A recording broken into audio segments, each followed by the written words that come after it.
all those hundreds and hundreds of people that are tuning in live. We are on Along the Veldt, part 20. That's 20 weeks over the course of more than 20 weeks of gameplay, and that represents several hours of in-game gameplay, which is impressive. Like 20 or 25 minutes of in-game play, or like real time, whatever, story time. And I think we will pick things off with any writing exercises, any prompts that anyone has written. And if you have one that's from a while back or it's not the current prompt, that's fine too. Anything anybody wants to share, volunteers, show hands.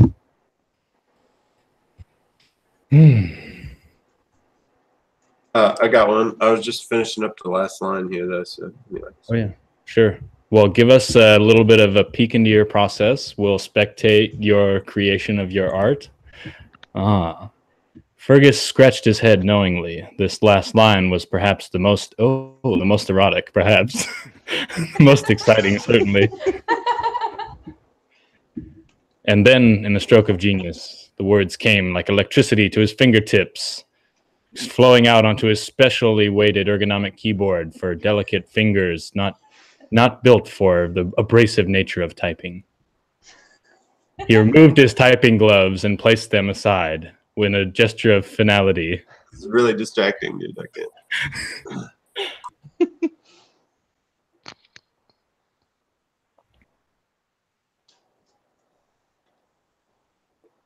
Okay, well, who's first? Nick, do you have yours to share? Yeah, I'll go. Okay, read us the prompt and then read us your juice. Okay, so all but fools fear death, but there are things that haunt me beyond the fear of this life's end.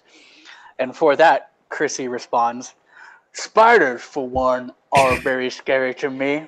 I seen a spider as big as a cat once, and I said to myself, Chrissy, you gotta stay away from that scary cat-sized spider. You gotta look out for those, you know. My sores hurt, but spider bites hurt more, I think. I don't know. I've never been bit. I don't really fear death. I know it's coming for me soon. I'm okay with that. I hear people say as I pass by, that beast smells like death. I made my pieces with it. I try to stay away from scary things, but somehow they seem to find me anyway. I guess it's a scary world.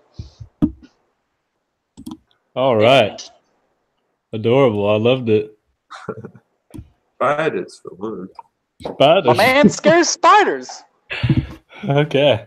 Dr. Cumberbund.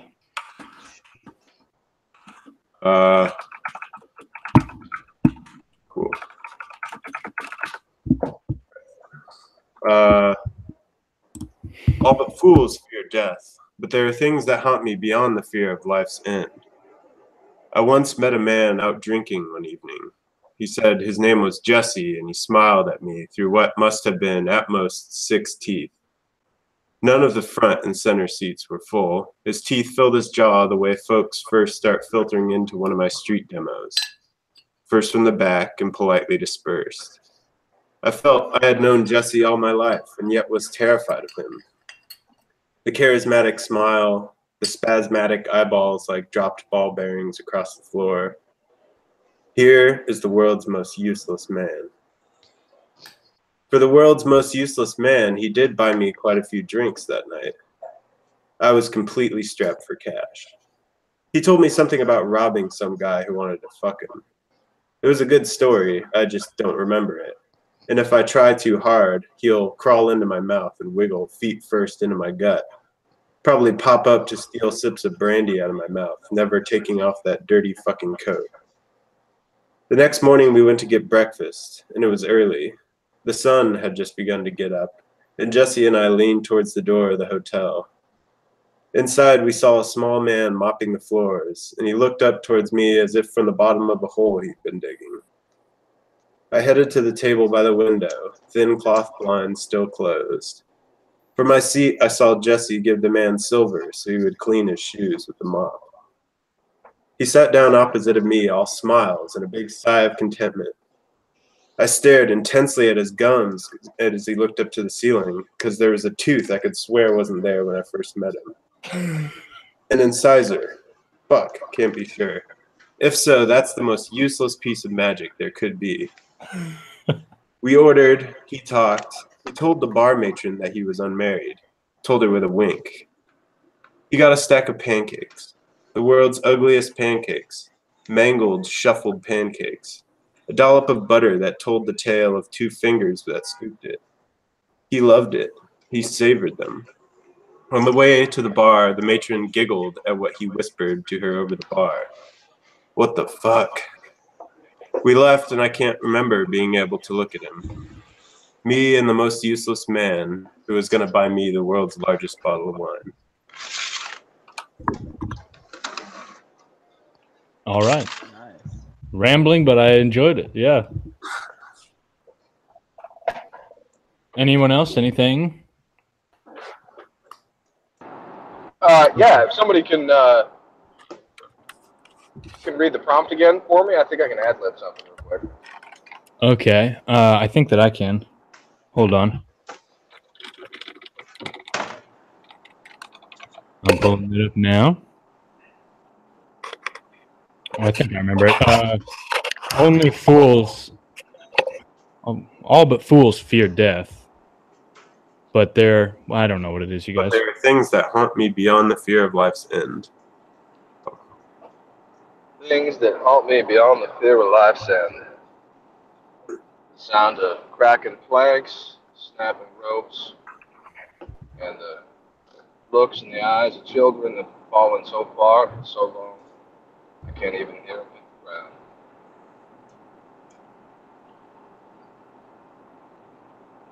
That is the sound of failure. That's all I got. Okay. That makes sense for Alistair given his past. Okay, well, to begin things this week, I take us back to the Paxis Pub, the little shack along the Vester, where the group has scullied themselves away to under the watchful and strangely austere and ancient eyes, invisible eyes of these Paxis stones. And from Corbel, this little ramshackle saloon's owner, we hear him spin a tale of the history of this place. What's this one? Hold on. Sorry, dudes. I'm going to go to camera 1 here. Camera 1, check. Okay. Well, shit, I know it ain't much to look at, but for me, this place is paradise. Why? Because folks get along here. Old world armies and new world war bands have marched through this patch of dirt, stopped to water their mounts, and gone on their god-awful war-making ways. Folks just don't come around here looking for trouble. And if the legends are true, then those that have come looking for trouble found more than they bargained for. People say it's because of those standing stones out front. We call them the Paxis stones. They say that long ago, when giants walked the veldt, that 2 great giant kings met here toward the end of a centuries-long war that had left both their nations in ruin. The story goes that the giant kings used their powerful magic to consecrate this ground, making it a sacred place of diplomacy and peacemaking between their 2 kingdoms. They erected the Paxis stones and placed a powerful curse upon them, so that any who would desecrate the grounds with warlike talk or deed would come to suffer a terrible fate. It's a grand story, but truth is, I just don't think there's much here that's worth fighting for, and I certainly don't mind leaning into legend a bit to keep the peace. It's a new world here in the veldt, but there's old history just below the surface. The echoes of ancient armies and the drums of war still pulse beneath this ocean of green hills. Go digging and you'll find history lying there beneath the grass. There's fertile ground and rich red earth made rich by the blood of soldiers and slaves. Or then again, maybe it's all just the stories of a drunken old fool. Why don't you pass me another glass of that silty stuff? Okay. And so we return to the Paxis Pub and to a little craft where Stephanie and Sick Chrissy are chilling. And I'd say it's the third sunstroke today, so we are moving towards sundown. The sun is starting to lower in the sky, and we join Stephanie and Chrissy, and they're in some sort of slightly heated argument.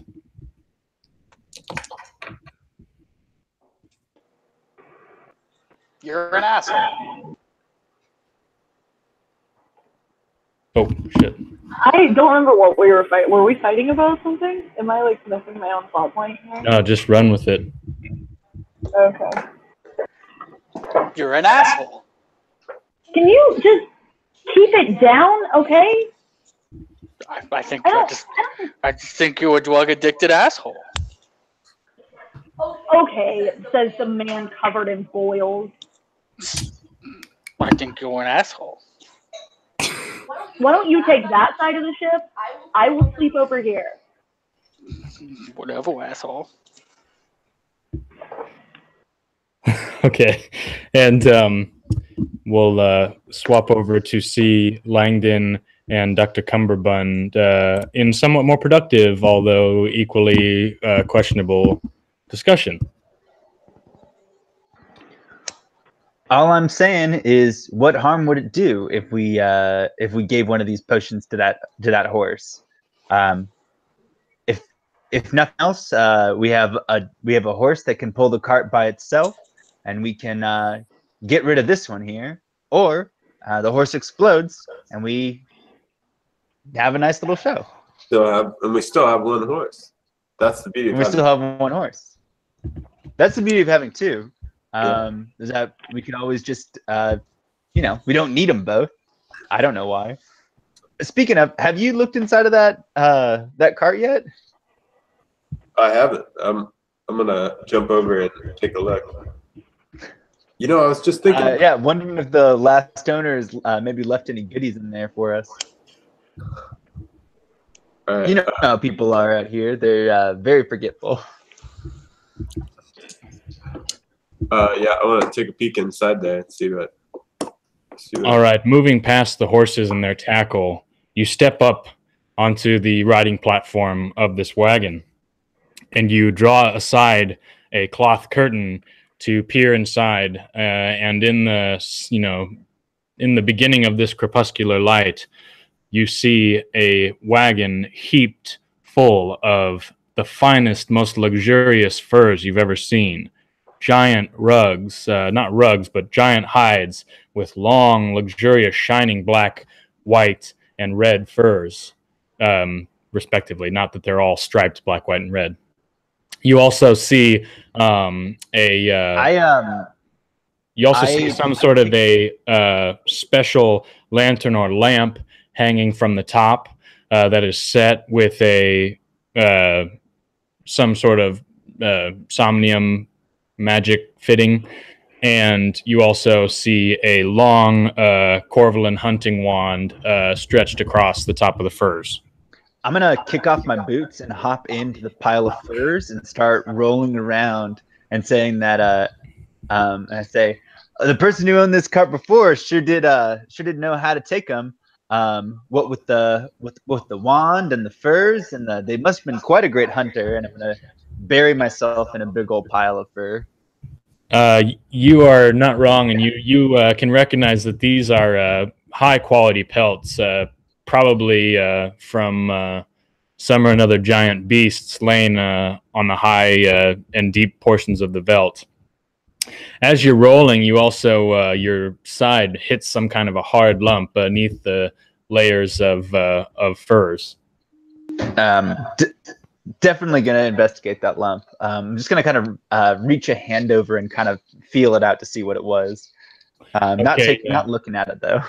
Your hand grips a soft pouch, and you can feel the heavy clanking of coins inside. Cool. I'm gonna just kind of pull that over and hey, Cumberbund, come in here. I'm gonna grab a white fur and I'm gonna drape it over myself and then crawl inside. Listen here, boy. We have high blood, okay? I can tell by you that you've got some in you. And we deserve only the best. That's why the tall ones have blessed us with these furs and with this wand and with these. And I hold out the coins. Say, you deserve part of this, my friend. We deserve this. All right, you open this pouch, the drawstring of the pouch, and inside you find a cachet of 40 gold coins and 4 somnium gems. All right, let's divvy these out. And we're going to cut back to the boat. Stephanie, as you're there making up your arrangements for the night, you feel, kind of on your temples or in some, through some mystical organ of perception, you feel motion or sound or some sort of sense stimuli that isn't either and is sort of both. And you feel an impulse from this tall and silent stone behind you. Hey, Chrissy, I know we were just having a spat, but you feel anything or see anything, or I don't know, something weird is going on here. Yeah. Do you?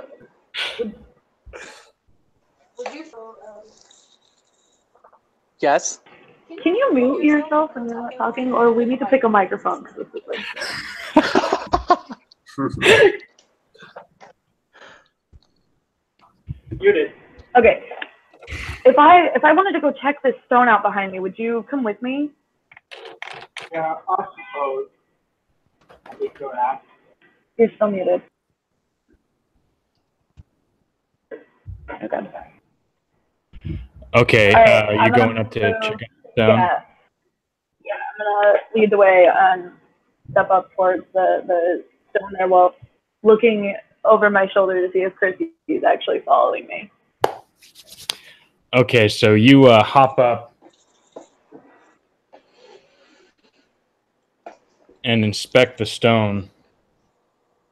You run your hands over its ancient and specked surface, bits of moss, strange cracks and lines, and some shapes mostly worn away that don't quite seem natural, but don't totally seem scribed either. And all of a sudden, make a perception check here.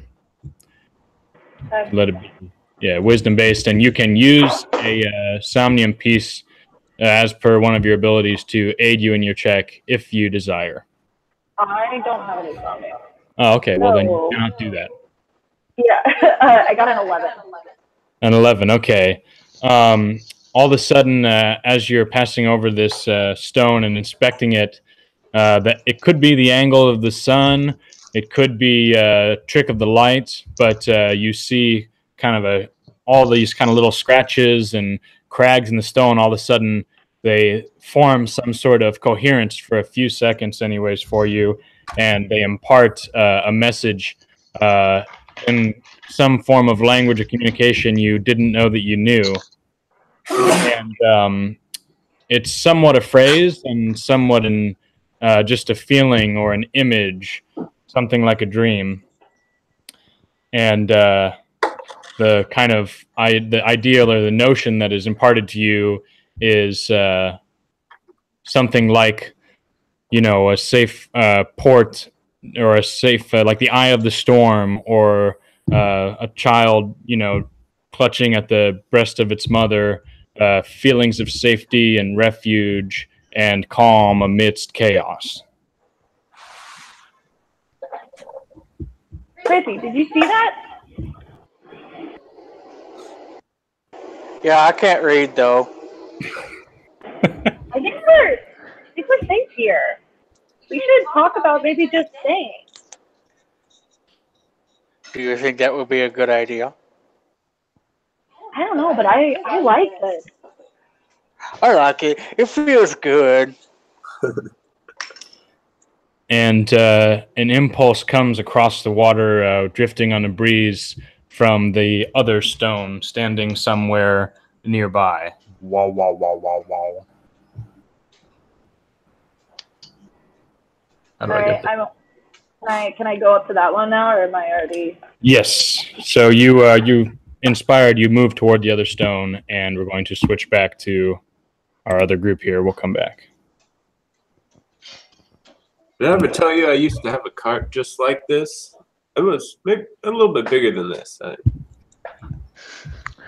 I mean, I do remember your cart, and yes, it was a very fine size. But not that cart. It was another cart I had before that one. I downsized so that I could move faster by foot through rough terrain. But yes, let's see. How do you want to divvy that up, by the way? You want to just go halvesies on it? Little familial split. Sounds good to me. Okay, great. And listen, let's just keep this part between the two of us, okay? Oh, I agree. I know how these things work. Yeah, just a little elfish secret. Now, here's the thing that I'm wondering is how much longer do we want to stick around here? Clearly, the tall order have blessed us with the furs and the gems and the rod and the horses, and I do believe that we have a mission that we need to take care of. We need to get down to the City of Bridges and pin the whole Baron thing on someone else before that high solicitor ever comes around and is able to spread his lies about us. Agreed. And what better way to get there with expedience than with one giant horse? Yeah, expedience and expensive wares will definitely be taken seriously. They will fear us, as they should. Well, how do we want to get down there? Do we want to? Okay, I'm cutting back to Stephanie. As she nears the second of the Paxis stones with Chrissy in tow, they inch up and they find themselves. Make a perception check, Cumberbund and Langdon. Make a perception check? Correct. Sorry, I couldn't hear you over my coughing. 13. I got a 26. Okay, Langdon, you hear the footsteps and the somewhat silenced whimperings of Chrissy as he walks on crooked feet. And they're approaching this second Paxis stone. Stephanie, as you near the stone, you see shadows or possibly, shimmering off the water, but there are marks that seem to dance to your eyes on the surface of the stone. And as you reach out again, you're struck by an impression.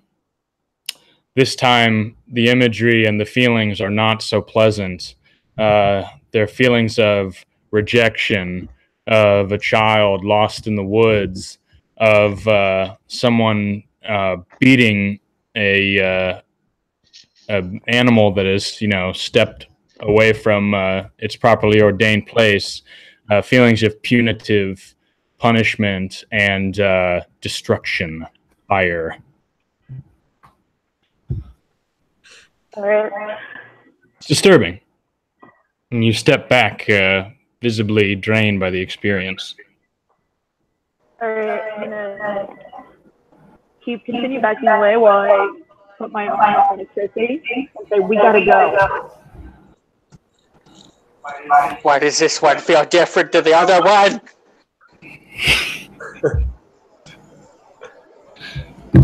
I don't know, but I'm not sticking around to find out. Oh, do I lose my microphone? No, I'm good.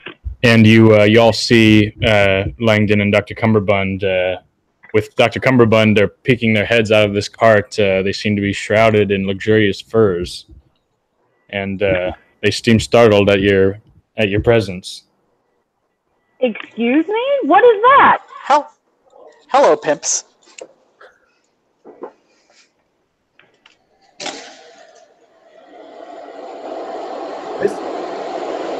And y'all are in the same place now. This. Do you guys want to explain this? This is a taste of the finer things. Hey, Mr. Okay. Man, can I have a fancy coat to wear on my pocked body? I believe you can. I love you. Oh, you're silenced, Jeffy. Yeah. I want to hold out my arm and be like, whoa, wait. Is this the best idea? I think we have an old cloak around here somewhere that's maybe a little bit more suitable for your form. It'll fit your body better than these fox furs. They're not built large enough for you.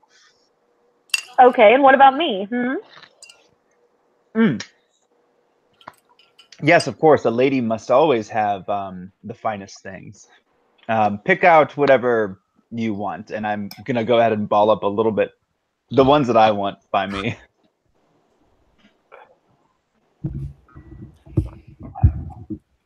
Okay, I'm gonna inspect them and then grab one, but I don't really remember what was there because I didn't think they were ever gonna show them to me. So. Okay. So, well, Langdon and I have acquired this fine cart. Got the car going on. Oh, go ahead. Is that in Chicago? Yeah.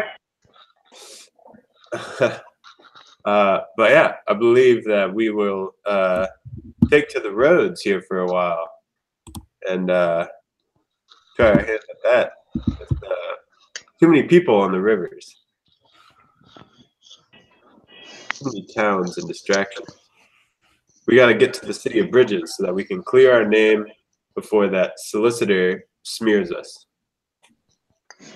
You guys aren't even a little bit curious what's going on here? We spent some time with those stones, and I don't know, something weird is happening. They're faking. You telling me that you got stoned? Not all of us have the luxury of sitting around getting fucked up in taverns, Langdon. Listen, it's a convenient lie so that no one fights in their bar, right? It's just an old wives' tale. It's a convenient myth. I don't think so. I saw something. You can see the engravings, and even Chrissy can feel it. And what'd you see? Well, it was more like a feeling than a seeing, or I don't know. Maybe it was both, but there's something there. I'm telling you. Have you been drinking that tea again? I wish. We peddled some off on the bar owner here, and you had that he obviously. And he obviously runs a bad crowd. This is definitely a tale, and I have a feeling that he's been sharing with you, the both of you. All of a sudden, you all hear a crash from inside the pub and a scream. See, here's the deal, all right? This guy is about to flip his shit. So, if there really is a curse, we can find out. There's definitely a curse. Anyone want? Come again? You cut out there. Did I cut out? No. Jeffy. Does anyone want to take any bets? I'll put some wagers on that there's no curse. Yeah, I'll bet you there is a curse, and I'll bet you the rest of that nasty. I don't want any of your nasty tea. You got any gold, girl? Or anything of didn't value? I give you some sort of signet as a good gesture of faith to have you hide drugs from me? Yeah, and I sold those drugs for this cart, which of course you get a part of because look at the furs that you're wearing. You're part of this. But listen, all I'm saying is this is just a little honorable deal here. Okay, how about this? How about I can put up 10 gold pieces. How much can you wager in? Well, I don't have any gold, but I What can about get City some. Skinner? City Skinner? What about City Skinner? You know what? I am so sure I'm right. You're on. All right, and we're gonna shake on it. 10 All right, gold but I to City spit on my Skinner. hand first.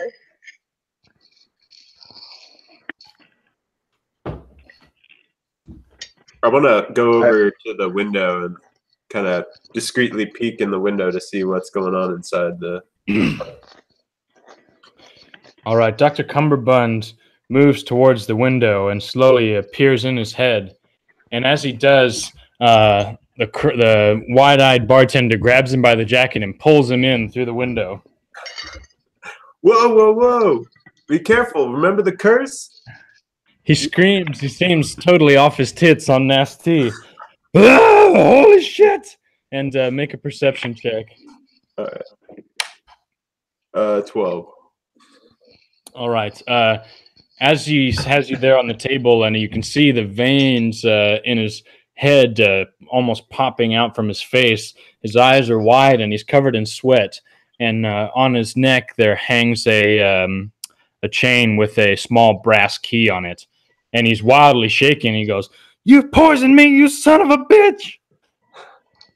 Whoa, whoa, whoa! I didn't do anything. What's that key? He doesn't seem to hear your question, and he raises his hands. You can see him shaking, and he looks like he's about to lash out in anger. And I want everyone to make a perception check.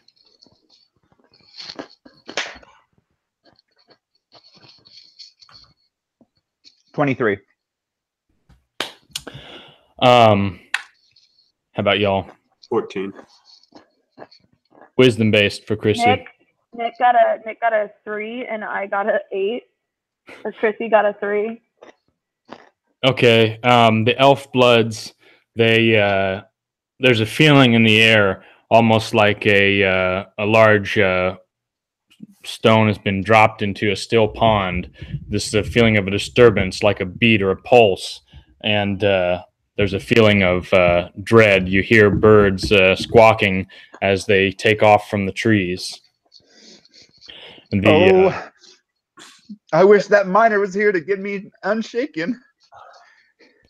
And he always did have a way of inserting courage. We have one round before something dramatic is about to happen, triggered by this gentleman's disease. And so, Langdon, we're going to start with you. What is your action? I'm gonna. Did Dr. Cumberbund get pulled in? Dr. Cumberbund was pulled in through the window there. Cool. I'm gonna hop in through the window and grab onto Cumberbund's arm and try to pull him up so he's standing upright. Okay, sure. You jump in through the window and you help Dr. Cumberbund to his feet.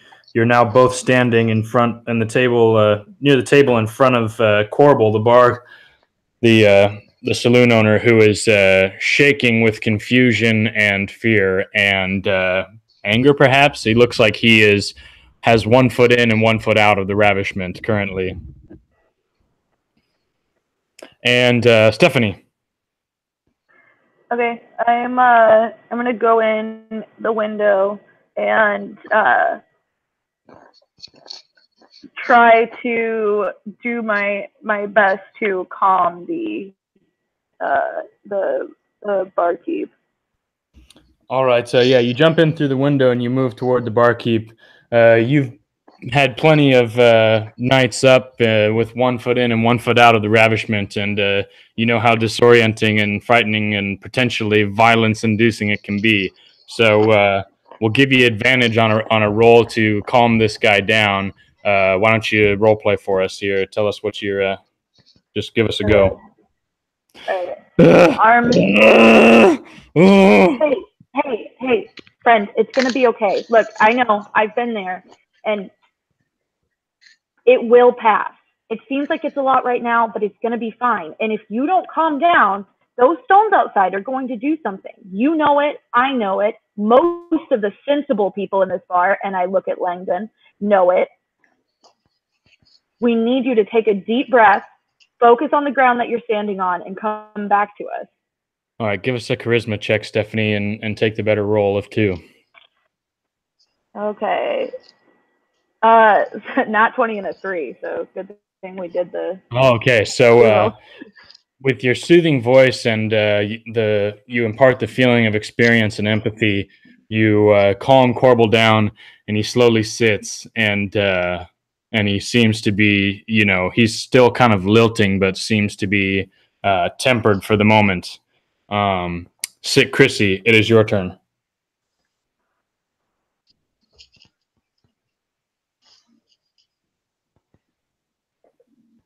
And you're muted currently. Okay. Well, I'm clearly going to run in the bar through the front door because I'm not an animal, and I am going to look at the bartender square in the face and say, "You need to calm your ass down, buddy." All right, give us a charisma roll there, Chrissy, and yeah, just a straight charisma roll.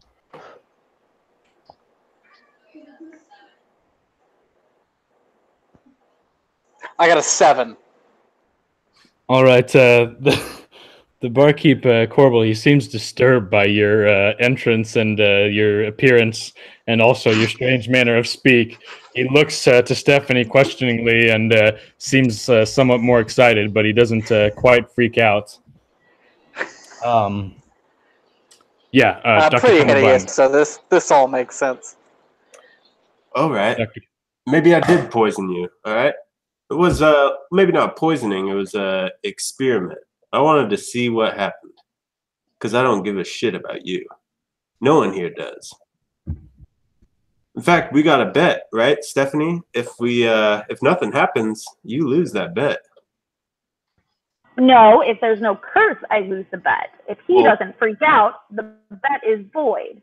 Well, how are we gonna know if there's a curse if he doesn't freak out? Here, I have an idea, and I look at him and I say, "Do you have any more? Give me your nasty.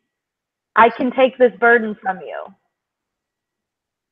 And I want it to be clear that my tone is mostly just like reduced to desperate pleading at this point. See, it really doesn't matter though what you do, because we're gonna kill you.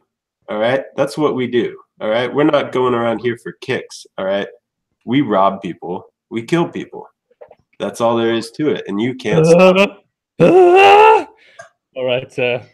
Suddenly, Corbel staggers back to his feet and stumbles into this set of crates, kind of causing him to crash to the ground.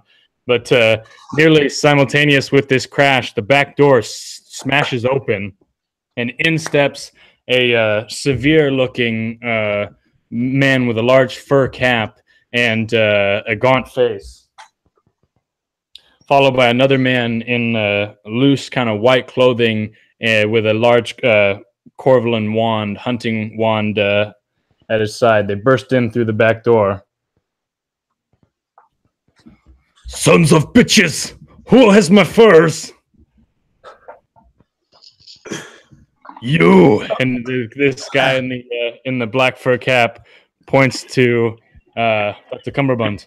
You son of bitch! And he pulls back forth his saber. I don't know what you're talking about. This is an heirloom. I've had this for decades. It's my prized possession. I want to do a little deception here. Okay. And all of a sudden, with all this commotion, oh yeah, well, we're entering combat. Oh. So yeah, I'll give you a deception here, but yeah, take disadvantage for it. You're obviously wearing his furs. All right. 18 and 12. Okay, so 12. He's not buying it. He says, "You will pay If you steal from Coral, you will pay. And he lurches forth with his saber at you. I give you a chance to make a dexterity check to draw your own saber in time here. Yeah. 22. Okay, you draw forth your saber, and so you can effectively parry his attack. Let's keep it peaceful here, boys, right? Remember the name of the pub? Steel strikes steel, and the strike reverberates throughout the bar. This other gentleman behind him, he hoists up his hunting wand, and you can see that the ignition crystal glows, primed and ready to fire. And then suddenly you all hear a terrible rumbling from outside of Paxis Pub. Langdon, it's your turn. I'm gonna pull out my rapier and go strike the guy who is holding up that wand, and just and say, "Well, there's no avoiding it now. Down the hatch." Are you bounding across the table, or are you moving past Dr. Cumberbund? Tell me a little bit how you get there. I want to bound. Yeah, I want to bound across the table if I can. Okay, yeah. So give me some kind of an acrobatic over. dexterity-based check for that. No problem.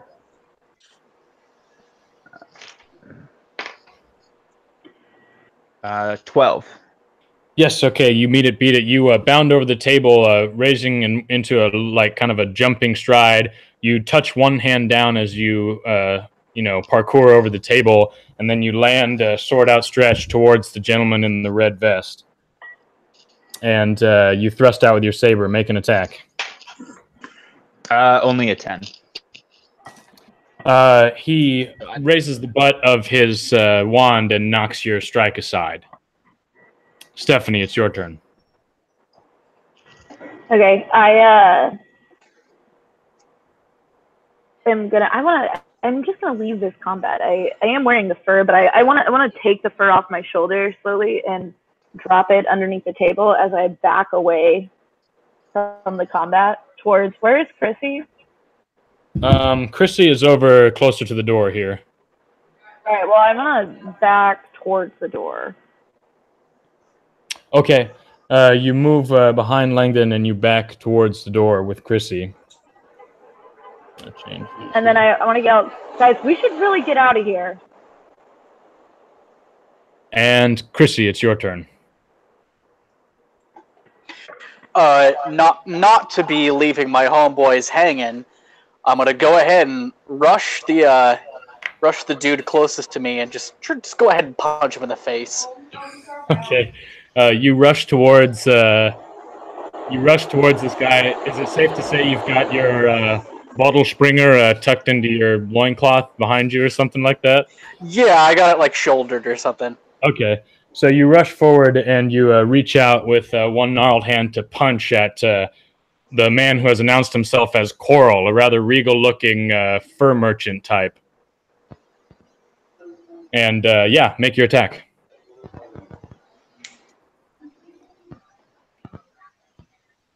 Okay, that's a 28 on the attack roll. Yeah, 28. Okay. So you punch and you successfully hit, and I'll just roll if you don't have dice. You hit him for, what's your strength bonus, Chrissy? +5. +5. Okay, yeah. Then you hit him for 6 damage, and you land a square punch like right in his neck, and he stumbles over. But as you're going to attack him, Corbel, I realized just now that Coral and Corbel are very similar names. But anyways, Corbel stabs out towards you from this heap and hits you with a little meat fork in the leg for 1 point of damage. This motherfucker. And and as this chaos is going on, all of a sudden, let's make, who's closest to the window here? I guess Dr. Cumberbund is closest to the window. Dr. Cumberbund, you sense motion behind you outside the window. Make a perception check. 19. All right. Although a fight has just broken out, suddenly your attention is pulled through the window and behind you to the smaller of the two Paxis stones. And in disbelief, you watch as the stone begins to crack and slide and sort of fall apart. At first, it seems to fall apart, but then it sort of lifts up, some of it coming up from the ground, and it slowly changes form until you see a hulking figure standing above the spot where the Paxis stone once was. And yeah, a guardian has emerged, and we move back to your turn, Cumberbund. All right. I want to say, yeah, the curse is real. Let's get the hell out of here. And to the cart.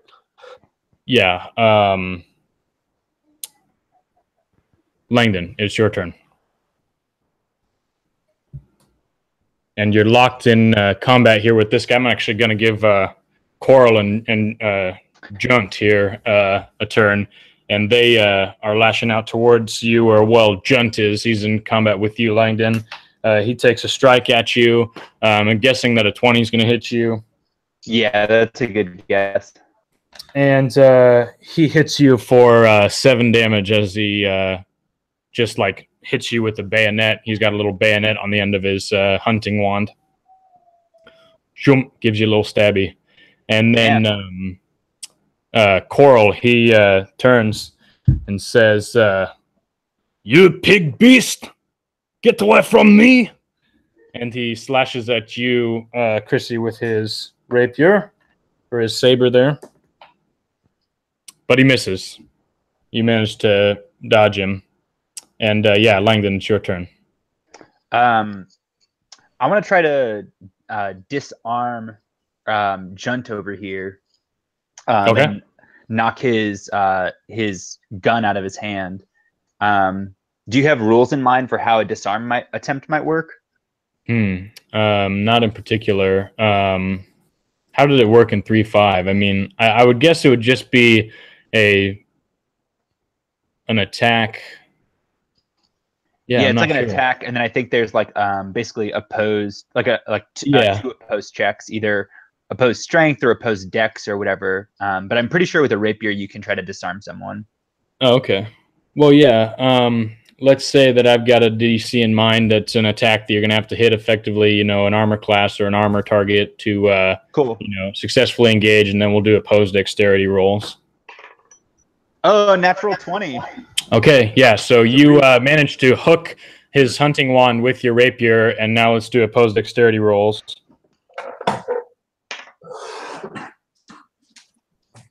Shit, only a 10. I got a natural 19 with a +3, so he manages to evade having his wand pulled from his hands as you guys are parrying here. Stephanie, you are near the door. And, yeah, Stephanie, you hear a rumbling from behind you. You hear the sound of cracking stone and churning earth, ripping roots, and the other guardian awakens here. All right. Looking at Langdon, I'm gonna yell, "I fucking told you!" And then I'm gonna go over to the door and open it and prop it open and try to gesture at people that we need to abruptly get the fuck out. And I'm not going to do this for much longer. Let's go, Chrissy. Okay, Chrissy.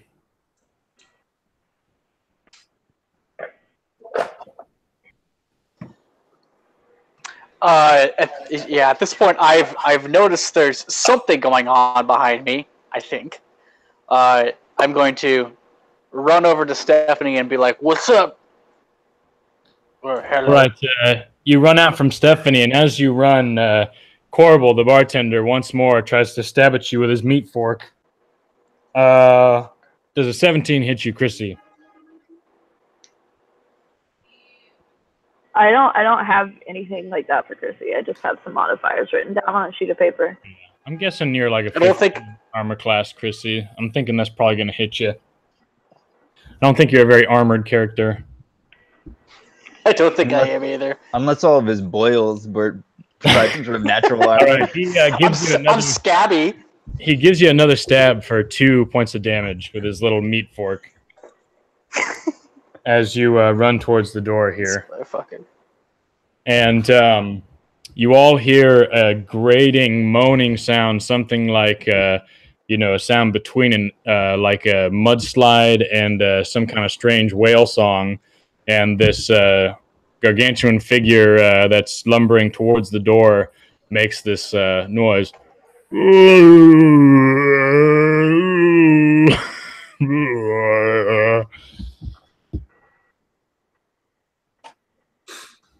And you hear a return call from a voice coming from across the way.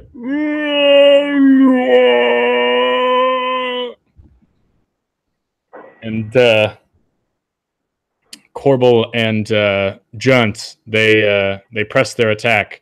Junt raises his hunting wand and fires around point blank at Langdon. Yikes. He misses, though, and just hits the wall behind Dr. Cumberbund, sending forth a blast of plaster and wood splinters, causing Dr. Cumberbund to duck to his feet. Or duck, not to his feet. That doesn't make any sense. Coral steps forward and wielding now a large hunting knife in his left hand and his saber in his right hand, and he swings wildly, pressing towards Dr. Cumberbund. And he hits with his knife for 4 points of damage, slashing damage. And Dr. Cumberbund, it is your turn. You fucking bushwhacking fucking heathens. Don't open that door, Stephanie. They're right fucking out there. Go through the back window. I'm going to make a dash for the back window there. Right here? Yep. Okay. You run for the window, and you're going to get an attack of opportunity from... well, no, you won't get... If you're just doing a dash, I guess, you don't get an attack of opportunity. You jump past here, and you see 2 of these kind of drunken fish hounds in the back. They're just kind of cowering in fear.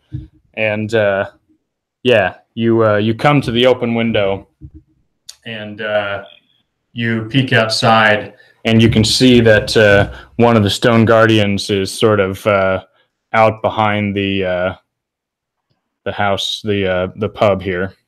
What? It's moved its way over there, and so give us a reaction, Dr. Cumberbund. Oh fuck! There's one over here too. And Langdon. I'm gonna use one of my somnium gems, and I'm gonna throw it at the dude with the big bush knife, and say quarrel and point to Junt over there. Okay, I don't remember how the mechanics worked of this kind of command spell. I think you just have to hit them, and then they get like a they get like a DC to resist or something. Yeah, I think so. Do you remember what it was? Let me see if I have it written down. It was like a 16 or a 17 would be what I would think. Yeah. It was a will save of 16. I see it here. Okay, cool. So just make your attack roll to hit him, and you'll just make it like a touch attack. It won't be a. Yeah, it was a 15. Okay, so you hit him with a somnium gem with your command spell, and he's going to roll to resist.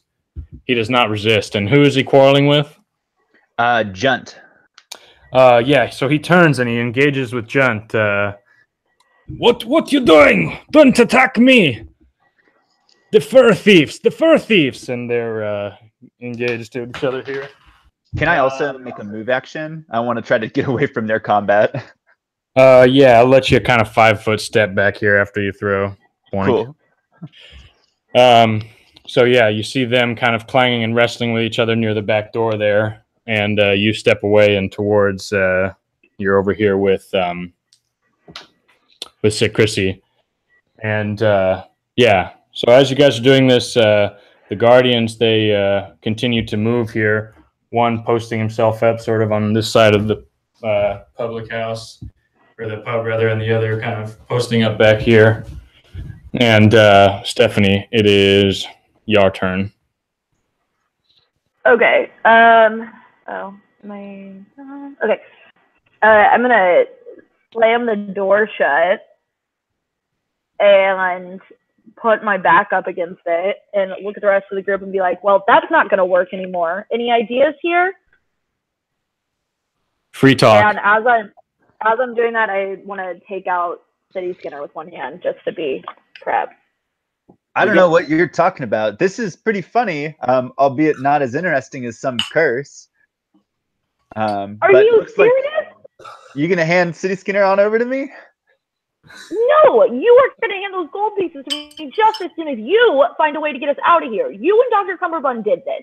We were trying to make everything calm and keep everything going. Dr. Cumberbund riled him up, and you let him do it. Oh, they're fine. They're a couple of drunkards. Nothing to worry about. I'm going to keep wearing this fur looking real good because it hides my sores. That's right, Chrissy. You keep that. We're all going to keep wearing these. We're not going to let these fucking backwoods morons take away our fun.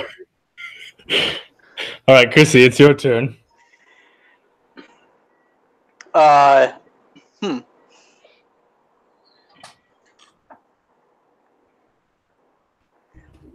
guess I'm just gonna go over to the bartender and like make sure his ass is knocked out. I'm gonna go ahead and just smack him with my bottle springer here.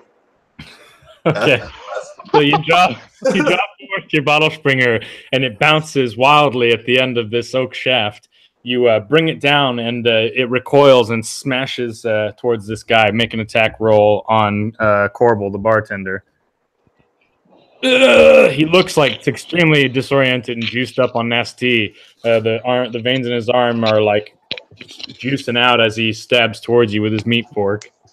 All right, you got a 21. 21. Nice. And what was loaded up in your bottle springer? What kind of ammunition? Just nothing. Just whacking them. No, it was the acid bottle. I gave it. You had something in there, I think. Oh, a long time ago I put an acid ball in there, so I guess I just smashed him with some acid. That's what I was saying. It's like you got an acid bottle. So you bring it down, and it this bottle, this kind of it springs down, it smashes on top of his head, and immediately the hissing sound of this and the horrible kind of caustic smell of acid wafts throughout the bar, and Corbel screams in pain as his face begins to blister and bubble, looking somewhat like your own. And this turn, Corbel's going to take 4 points of acid damage to the face. He screams with a ear-shattering scream, and the sound of his scream mixes with the grating, low moan songs of the Guardians. As they echo in through the chimney. Yeah, so I'm going to give this Coral here another chance to break out of this spell, but he fails, and so they engage one another. Yeah, Corbel gets a few good nicks in at Junt here as they wrestle towards the back door. So yeah, now it is Dr. Cumberbund's turn. All right, I'm gonna risk going over by those guys. I'm gonna open up, try and kind of dance around them and open up that back door to free up their passage to the outside. Yeah, so you move over twixt these guys. Yeah, they're kind of blocking the door, so you're gonna have to make some kind of check to weasel past them here. All right, do like a dex check. I got a 19. That's a 22. Yeah, so you manage to kind of slip in past these guys and get to the back door behind them, and yeah, you can throw open the door. Yeah, I'll throw open the door and then get back behind him. And then if I can, give him a, kind of push him towards the door while they're fighting. Okay, yeah, so you throw open the door and then we'll move to Langdon. Yeah, so seeing that door get thrown open, I get where my brother's coming from, where my boy's coming from, and I'm gonna try to charge that green jacket guy over from the back and push him and his quarreling buddy towards the open door. Just give him a nice, good, big charge shove. Oh, okay. Yeah, so make an attack here, Langdon. Is it strength based? Yeah, I think so. Okay, 1 moment. Got it on my phone. I think it's gonna hit. I rolled a natural 18. I think I have a +1, +2, so 20. Okay. Yeah, we're gonna say that you can anticipate what he's doing here and give you a chance to aid in the action here, Langdon. Cool. Or Dr. Cumberbund, I mean. Okay. So make yourself a strength check to aid in pushing these guys out the door. 8. Okay, well, you kind of kerfuffle in there a little bit, but mostly due to Langdon's effort, he pushes these two guys and they stumble outside the door just in time to intercept a gigantic falling fist of rock. And both of them are just like beaten into the ground into like a pulp, just like in one big, just like whoomp, like a big, like, piece of stone like mashes into the ground, taking up the view of the arched doorway. And yeah. Holy shit, I guess there was a curse. And just like that, Junt and Coral are paced effectively. Okay, Stephanie, it's your turn.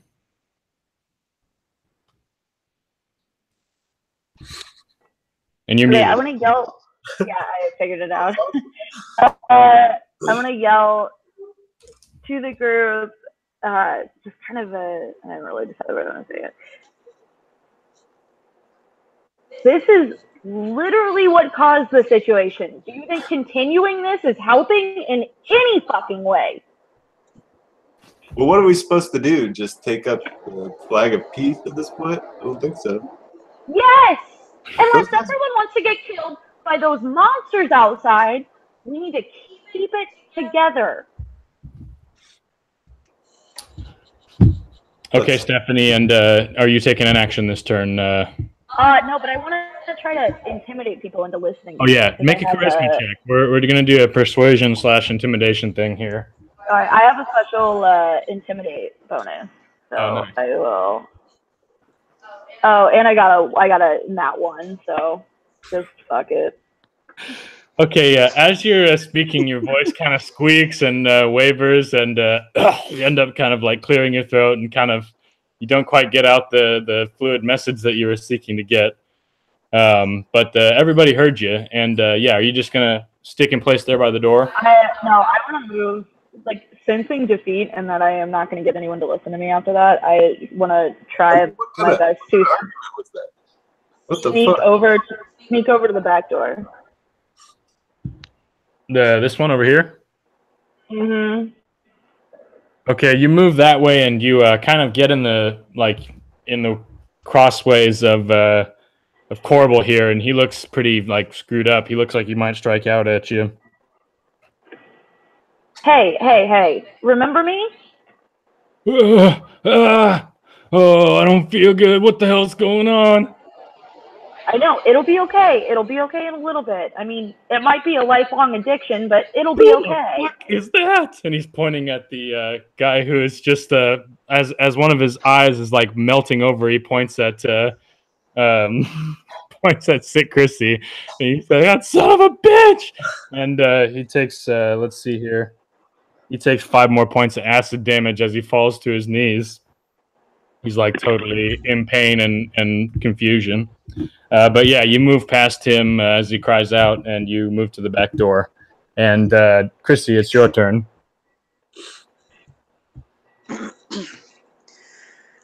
Well, I guess I'm going to lay down my arms realizing that Stephanie here is probably right, and knowing that we are well smashable by these guardians out here, I'm gonna go ahead and just sit down. Just sit down and say that's it. I believe you. All right, Chrissy, you place down your spottle staff and you take a seat there in the bar. You see Corbel pleading for help as the acid continues to eat at his face, and we move to the guardians here. You see that the one guardian moves over here and reaches out. You don't see it really, but you can hear behind the door just like the churning sound and this deep moan of kind of pittance and and all of a sudden the door bursts in and a bunch of splinters and is just like knocked inwards with a big stone fist. And we will move to Dr. Cumberbund. You hear the fish hounds behind the bar here screaming, "Ah!" Isn't it a little hypocritical that these beasts that hate war are here to destroy people? Just a thought. Can we reason with them? It's not a damage to property. Let's see. I'm gonna turn to Stephanie and say, I wouldn't go out that door. I don't know if you saw what just happened out there. I'm gonna run over to the window there. That's directly behind me. Oh, okay. Yeah, so you dart over to the window here. Yeah. I'm gonna tell everyone come over here. Get over. We're going to jump out this window. We're going to get in the cart. And we're going to get the hell out of here. Okay. Langdon. I'm liking that idea just about now. Having seen this door explode, I actually kind of... I don't think up until now Langdon even realized that they were out there. He was kind of just focused on the fight going on. And now that he sees the Guardian in full effect, he's going to book it for the window. Okay, yeah. So you book it and you get to the window, and you guys are both poised to jump out of the window, presumably. Stephanie, it's your turn. Okay, I will follow Langdon and Dr. Cumberbund over to the window, but I look at Dr. Cumberbund and say, "Don't fuck this up again." Fair point. Okay, yeah, you guys all amassed to the window. Chrissy, are you following them? Yep. There seems to be a queue. Cumberbund. All right. Well, first I'm going to pick up my bottle springer before I do anything because I did set that down. It's my only thing. Yeah, right. Okay. So you jump out from the window there, and let me switch views here.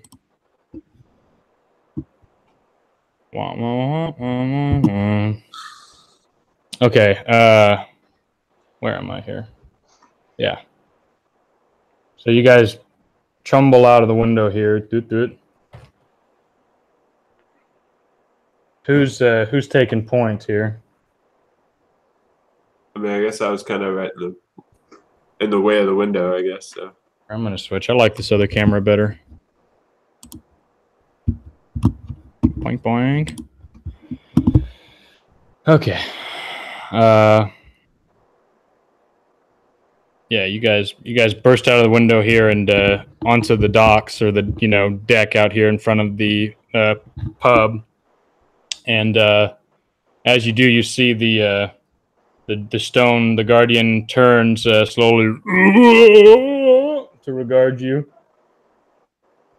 And we'll take it to Cumberbund again. The Stone Guardian is marching towards you guys. okay.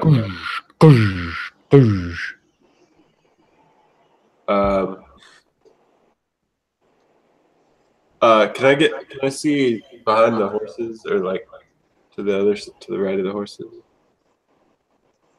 I mean, conceivably no, but yeah. Here's the. You mean like right here? Yeah. Oh yeah. Okay. Yeah. So this kind of leads off along the bank here.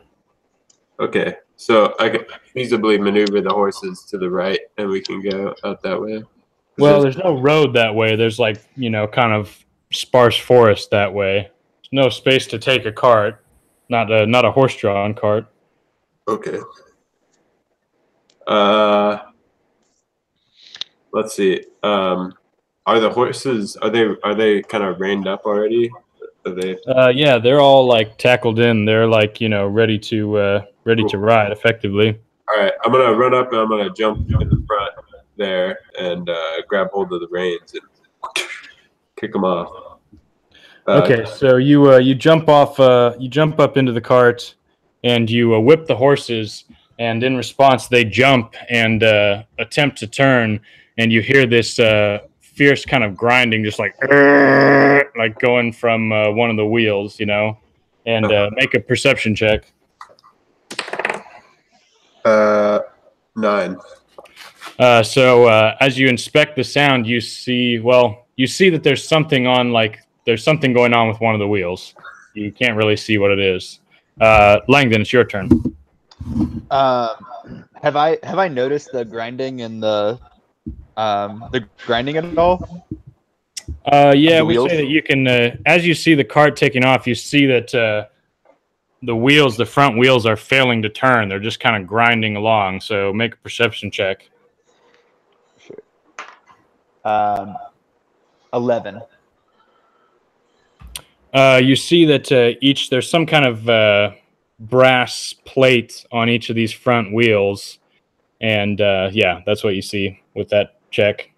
You can probably get if you get up close, you can see what's going on. Yeah, I'm gonna go up and investigate them real quick and see if it's something I can fix quickly. Yeah, you get up close and you see that there's like a brass plate on each of these front wheels on inspection, and they've got a keyhole in each of them. Oh shit! That key on his neck. Yeah. I'm gonna just holler out. We need to get the key from the barkeep. Stephanie, it's your turn.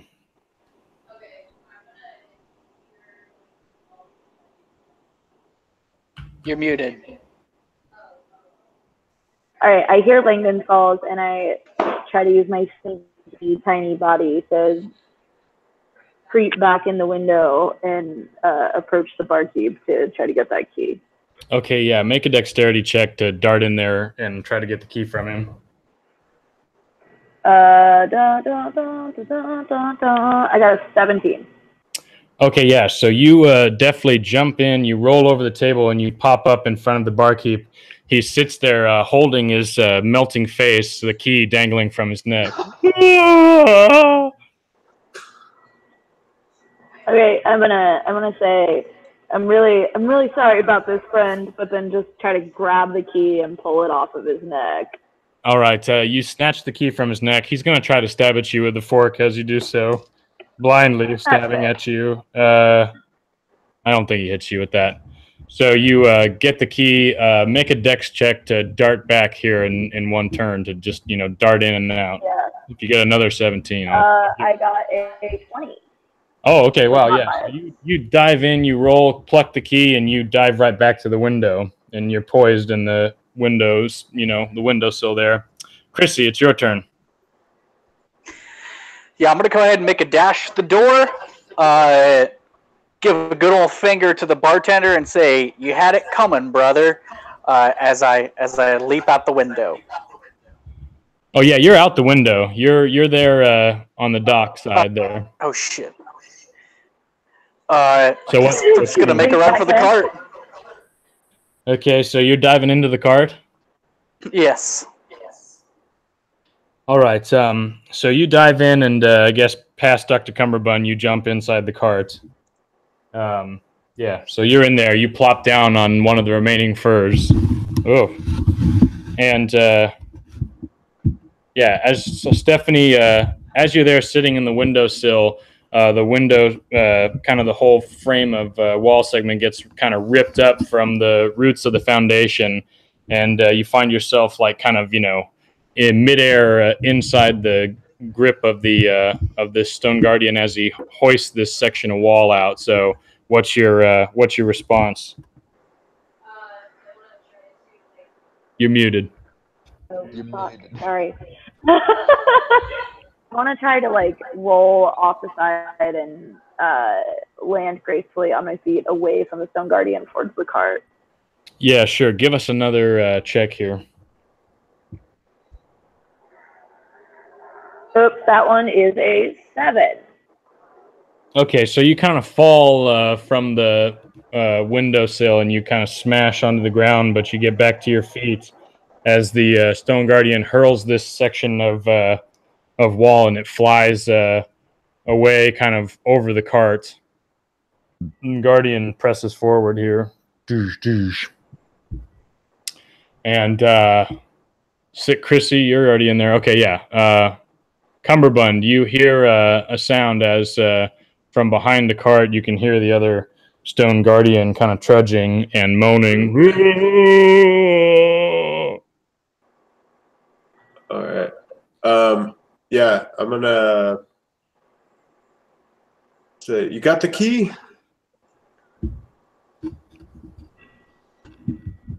Yeah, I got it. All right, unlock these fucking brakes. Let's go. I'm trying to.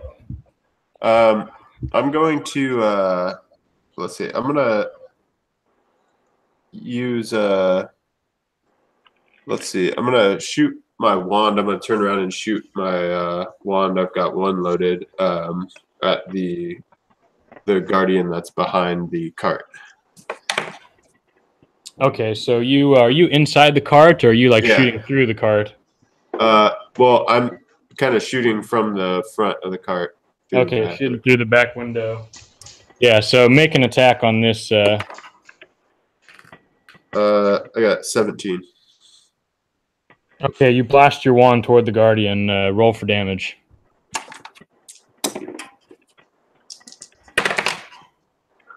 Five.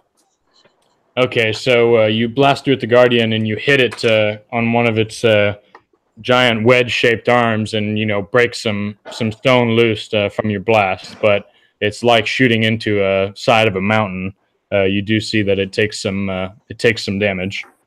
Langdon, it's your turn. I'm gonna say, Doctor, we need a way out of here. So follow my lead and meet me downriver. And I'm gonna try to tumble underneath the guardian to get to the other side of him. Okay. And then if I can do it in both turns, toss a somnium gem, an explosive somnium gem at him. Okay, yeah. So make an acrobatic, like a dex check, to tumble underneath the giant here. I got a 12. Okay, yeah. I'm gonna give him an attack of opportunity on you. Natural 3 though, so it's not gonna hit you. A giant stone fist comes down towards you and narrowly misses you as it smashes into the ground. The compression of it kicks you forward, and you skip along the surface of the dock, but you manage to pop up on the other side. Make your attack roll. Ooh, what is it? Nope, also a natural 3. Okay, so you throw and you ignite a blast kind of to the right of this beast, and you kind of blow this ladder down and into the water. Whoopsies. And it cries outward and kind of turns to regard you. And Stephanie, it's your turn. Okay, I want to continue now. Okay, good. I'm gonna try to unlock the wheels with this key still. Okay, so make a dex check. You got like a move action. If you do a 16 or higher, I'll let you. I'll say that it was quick enough. You could do another check this turn. Okay. Yeah. I got an 18. Okay, so you jump down and you slide across the ground, perfectly sliding the key into the lock, and you turn it, and chunk, you can hear a click as the brakes are released. And make another check at a 16 to definitely go. I got a 14, but Okay. can I use my action surge bonus action once per day Yeah, to attempt again? Yeah, so you duck underneath and you crawl and kind of turn on your side and thrust your arm out, missing once, but then trying again and getting the lock and the key and locking it. And as you do so, the cart lurches forward and begins to turn under the direction of Dr. Cumberbund. So we'll say we get to about right there for now. Oh boy. Getting miniature mashup here. Yep. The cart begins to turn. And Chrissy, it is your turn. You're inside the cart.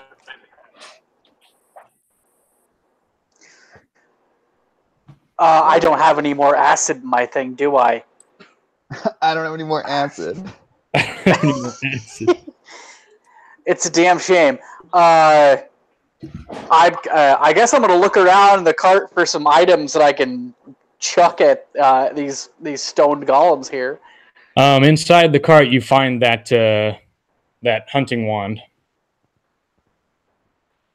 like a big rifle. Well, I'm gonna go ahead and use my scabby ogre abilities and just kind of try to fire it at the stone golem for whatever that's worth. Okay, yeah. So you've seen these operated before, but I'm going to give you a disadvantage to fire it this first time since you've never used one. But essentially, there's a priming crystal at the top where, like a percussion cap or a flintlock would be, and a single somnium piece will charge it up to fire, in this case, 3 times before needing to be recharged. This one looks like it's been fired, but it's got a charge in it. So, yeah, make an attack roll, dexterity-based, and take the worst of 2 rolls.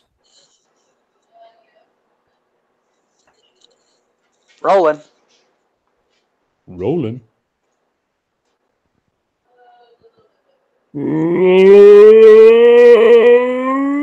Sorry, I lost Nick's sheet of paper somehow, but the lowest roll was a 6. I just don't know his dex modifier, but it's not. It's going to be negative, +2 not positive. if it doesn't have a specific, because that's why. No, it does. It does. Yeah. I just can't find a sheet. Ah. But it's a 6. So what would? Oh, okay. Well, it's probably going to miss that lowest thing.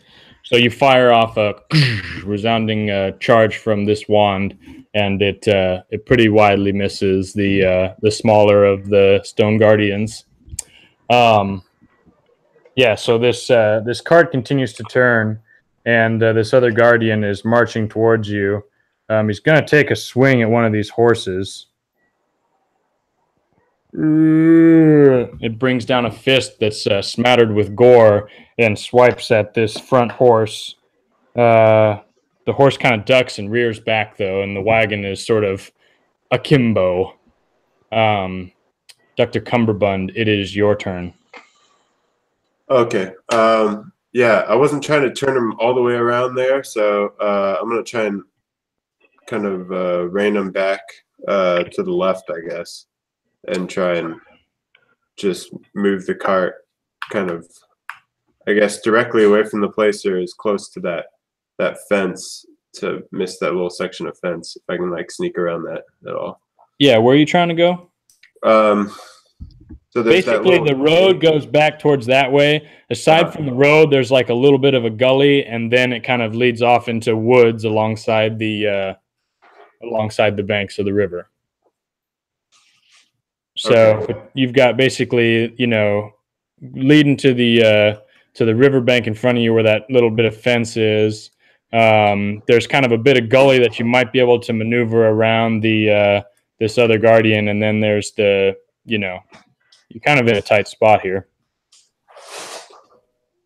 But you let me know where you want to go. Let's see.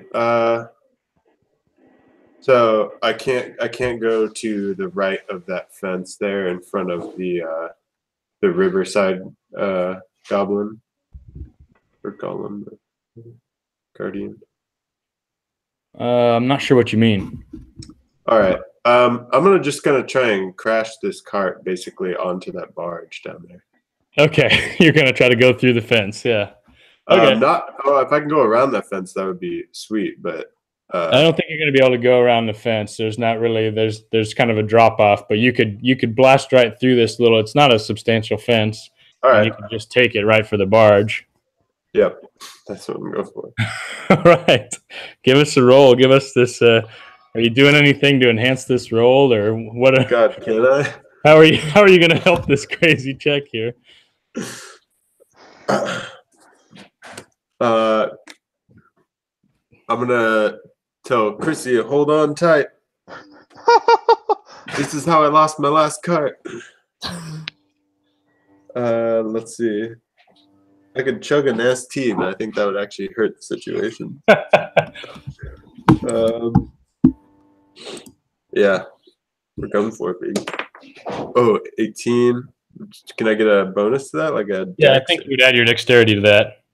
Okay, so it'd be 21. Unless I have It's a good roll. All right, so you spurn the horses forward, and they crash I through got a this. higher bonus for performance, which this is also. You crash through this bit of fence, and the cart tumbles down towards the barge. Now I'm going to roll a d20 here, and you're definitely crashing through the barge or the fence here successfully. And let's roll for each kind of component to see what makes it onto the barge. So first, we're going to roll for the first horse here, and if I roll better than a 14, say, we're going to say that it ends up on the barge. That's a 3. So one horse goes into the river. Splash. Yes. Oh. Okay, this other horse makes it into the onto the barge though in a big heap, and then we're gonna do the kind of top half of the cart that's got Chrissy and you in it on one hand. All right, this one kind of bounces and goes fully over the barge, and kind of plops in the water here. Unnecessary component. And one more roll for the kind of bottom works. Okay, this also goes in the water. So we got one horse and then the barge, kind of this thing like generally resting partially on the barge here in a heap. And yeah, one horse in the water kind of swimming. I call that a success. Okay, we move back to Langdon. I'm gonna go ahead and jump onto the boat with the big somnium gem on it. Okay, yeah, Langdon runs down to the dock and gets on to the speed skiff here, and yeah, you can attune with the gem and get her going. Yeah, kind of like fires up, and the rudder starts to like wah wah wah move back and forth, kind of turning the boat around. So while you're attuned with this tow crystal, that's really all you can do is direct this craft. Okay. And speak. Stephanie, it is your turn, and you are here as this beast kind of lumbers after Langdon. But yeah, you're there, you're just behind as the cart goes. We'll say that if you want, that you could have had an action to try to grab the cart as it was moving. Up to you. Yeah, let's do that. All right, so roll to like kind of have been on the back of the cart as it tumbled over there. I got a 7, no modifiers. Yeah, so you definitely kind of bounced along behind this thing and then got pitched into the water on the other side of the craft. Splash. And we're going to give you a little bit of damage for that whole thing. Just 1 damage here from being kind of battered around. And now we've got basically a mess of flotsam in the water here as the barge and everything else is going to start to kind of float downriver. And yeah, there's this kind of scene as things begin to float. The kind of top half of this thing is miraculously kind of floating along, and the bottom half is starting to sink beneath the water. And now, whose turn is it? Chrissy, you are kind of bobbing up and down inside of this thing on a plush, fur-lined box, essentially floating on the water. Yeah, I'm gonna try to crawl out onto the actual barge there, and then I'm pretty strong, so I guess I'm gonna attempt to pull the rest of the cart up onto the barge the best I can here. Okay, you are pretty strong, so we'll give you a Herculean effort here to pull this thing up a bit more. It's also just kind of floating on the water, so Yeah. partially floating on the water. Cool. Yeah. So should I roll for that there? Yeah, roll for it and use your strength. 16 This is with your bonus? with, yes. Okay, yeah, so you pop out of there and you manage to kind of pull this thing, breached kayak style somewhat more on top of the barge. Pull it up a bit. And yeah, Stephanie is kind of there hanging on the side of the barge. Cumberbund, it's your turn. I don't even know where you are. I think you're inside there with Chrissy. Do you want to help him pull it up? I'm gonna run past him there and see if I can. Let's see. Is the medicine cart, is that tied up right now? Yeah, it's kind of just hitched to the docks back there. All right. Let's see. I'm gonna. Fuck. Oh, fuck. All right, I'll help Chrissy move it. I'm trying to make an attempt to save that, but I don't. That seems.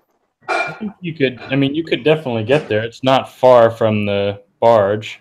Let me try to get a good angle here. Cool. There's a lot of acid ammo in there. It's true. Yeah, I'm gonna jump off the barge towards that little patch of land there. Okay, yeah. You jump and you can make it to the. Just roll against failure, but you can make it to the medicine cart. I got 12.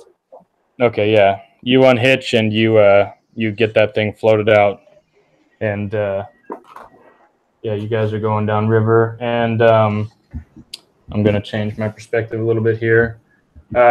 Stephanie, you can pull yourself out, and if you so choose, can help Chrissy kind of pull this part of this compartment back up. You've also got a horse here. I don't know how well you can see, but there's a horse standing in here that you might be able to use to your advantage as well. Okay. Let me look at what I have. Got some broken tackle along with it. Snapped Okay, harnesses, range kind of dangling its leads. Sure. I can work with that. So I'm gonna try to tie the horse to the thing, obviously, and then make it work for us and get the top of the cart onto the barge. Okay, you guys roll together. You can each roll you can take advantage having the horse to help you pull, and let's try to get this thing up and on the barge. Okay. And Chrissy, you're very mechanically skilled. You have a surprising intuitive knowledge of kind of physical forces, despite not being the most intelligent guy. So yeah, let's see what you can do. Okay, I got a 13 and Nick got an 11. Chrissy got an 11. And these are with advantage and with your yeah, it was rough. Yeah, I think that's going to do it. I think you get it up here, and you lose whatever cargo is currently in the barge, but you managed to pull this cab up and get those poor ill-gotten furs. Those furs are important. The furs are still there. It's whatever was on the barge before. It's not something I anticipated. I'm glad that the miniature sort of fits what's going on here. This strange barge cabin. It's actually awesome. It's like the best case scenario. All right, so let me do a little bit of quick scenery change here for a second. While we do our, I want to do everybody shouting out over the water to kind of organize themselves, and I want just a bit of discussion over what happened. So you guys role play for a second. Doctor, grab all you can from your cart and get in here. Get into my skiff. All right, I'm gonna grab my cart contents, which I have written down. But it's like 8 bottles, so of things. So yeah, I'm gonna go ahead and I'm gonna grab that stuff and put them in. Presumably there's a bag or something in there, and then I'll jump onto the skiff. Are you leaving the medicine cart behind? Yeah, but taking the supplies that were in there, I guess. Okay. So you. Well, yeah, go ahead. You guys keep talking. I look Chrissy straight in the eyes and I point at the horse and I say, "She is mine." Okay? I was gonna take her as my wife, but that's fine. I say, still wearing the fur. I think I'm the only one still wearing a fur at this point. No, I'm still wearing my fur. I think we all, except for Stephanie. Yeah, I lost my fur. Where's your fur, Stephanie? She took it off when all the guys were fighting. I might not have a fur, but I have a horse. And then I gesture at Petunia, which is my name for my new horse. Sure. Once, you could travel, but can you travel in style? Once the doctor's back in the skiff, I want to use the skiff to kind of back or get to the forward on the barge and kind of push it forward like a little tugboat. And behind it, like? Yeah, from behind it. Yeah. Okay. You see one of these horses kind of floundering in the water near your cart, Langdon and Dr. Cumberbund. Kind of horse paddling along. No, there's no more room. Okay. Well, can we make it swim behind the? I mean, and right, you guys, we're gonna make one of these in the giant horse. It might as well be this one. As you're departing from the pub and you push off, you see the forms of the 2 golems sort of take up their place. And as their moans settle down, they likewise begin to come to rest and assemble themselves back into the form of the 2 standing Paxis stones. And whoops, I'm on the wrong camera here. As you guys make your way down river in the strange kind of float house and the speed skiff coming behind, pushing it one way or another. Oh, I missed the cart boat. That was cool. Me too. It's not too late. You could still probably grab in onto the cart boat. I mean, you guys have time. We're outside of combat. Yeah, if we want to, we could even move the gem into the cart boat, and we could all just ride in style on the boat. Yeah, I don't see why not. Who's up for abandoning the speed skiff? I kind of am. I am, but not the cart boat. I like that too much. Okay, I think consolidation will be prudent. I'm not getting rid of my horse. It's light, but fast as hell now that it's got this thing in there. Well, I don't think that's what he meant. It's got these 2 wheels on the side that could be repurposed into paddles if it's animated by the cart boat thing. Just 2 little chugging wheels, just like. Okay, so you guys are, this is ludicrous. All right. So you guys set off onto the mains of the Vester, and let's go around and give our closing remarks here, starting with Chrissy this time. And Chrissy, here you are at the front of your thing with a luxurious red fur at your back, which I will add to your miniature before the next session here. But Please go do. ahead. Nice. You got this like red fur cape on. Oh boy, what a day it's been. Sometimes you start out in a medicine cart and you end up with a makeshift bigger cart on a barge. And I'm going to just quickly sorry that this is past 1 sunstroke and now the sun is setting as you float off. Go ahead, Chrissy. And the sun is also setting. and that's beautiful. I'm just gonna have my friends. And those fucking things with the rocks weren't cool. I didn't much like those very much. They were scary. I love you. All right, Dr. Cumberbund, you're puttering along in the medicine boat, now the tow crystal powered medicine boat. Well, I think that I made a pretty brilliant move there. You know, I don't think that anyone else could have made a call like that or pulled that off. That was incredible. Look, we got like George Washington crossing the Delaware style scene here. This is something that should be drawn, I feel like. That's how he's feeling too, triumphant as fuck. Well, I gotta take a snapshot of this. How do I do that? Go ahead. Sorry, give us your log here. Well, I guess Langdon's out 10 gold pieces. I can't believe that curse was real. I was convinced that was just a sham. But even if it wasn't, that's still a good sham. I'll think of that if I start a bar sometime. Keep people from fighting and breaking the chairs and such. Let's see. Yeah, I'm glad that we were able to find out, though. I didn't want everything to just go smoothly in there after kind of expending some resources to cause some chaos, and it worked out brilliantly. That's all. Okay, Langdon, your thoughts on the matter? Well, it's all just too bad. I thought I found a nice place to camp out, to get my drink on, and to take a break for a while. And now it seems that I'll never be welcome back. All for an act of hubris, but it was worth it for these fine, fine furs. Another thing I learned today was that. Sorry.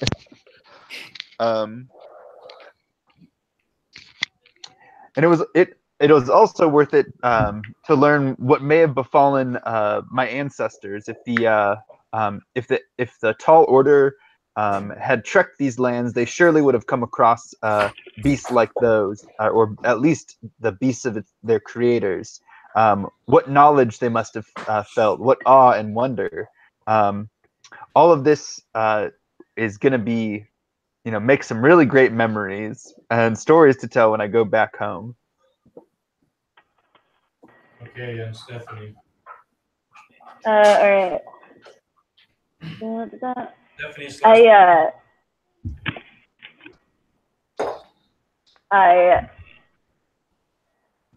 never should have gotten off the ship. I mean, I was all ready for bed. I was curled up. I was ready to go. And then I, for some flipping reason, and try to read those stones. This is all the other ship's fault. That being said, I don't really want to be stuck here with Chrissy anymore. Last time we were on a boat together, we got into an argument for seemingly no reason. Okay.